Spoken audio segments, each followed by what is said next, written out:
Welcome to The Wrap. I'm Oliver Renick, here to take you through this week's market action.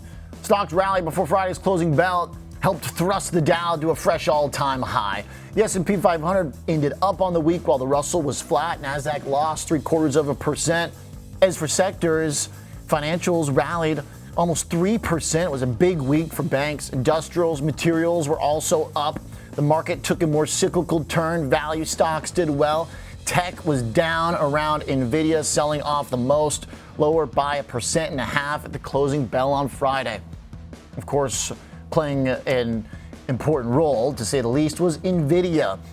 A lot of the losses around the Nvidia world as numbers were solid, but the stock came off anyway, slipped almost 8% this week, despite a good beat on earnings. Nvidia more than doubled its revenue since last year. It set a record in data center revenue. And as for its AI chips, CEO Jensen Huang says Hopper demand remains strong, quote, and Blackwell samples are shipping to our customers and partners. Crowdstrike shares made a rebound after posting an earnings beat on Wednesday. It was a positive note following July's outages. The company promised it would, quote, emerge even more resilient and more customer obsessed as it plans aggressive investments in innovation. Obsessed, that's the word. In its report, Crowdstrike posted 32% growth in annual recurring revenue and a record operating cash flow of $327 million.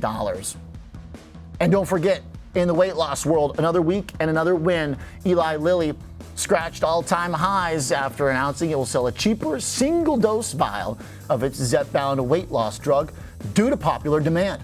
They'll be priced about 50% below the current list price and are geared towards patients whose insurance doesn't cover the injections.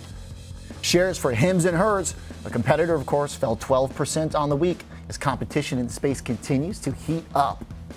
Lots of employment data next week. That's the highlight, of course, the August jobs report on Friday. As for earnings, we've got Broadcom, Zscaler lead the internet plays.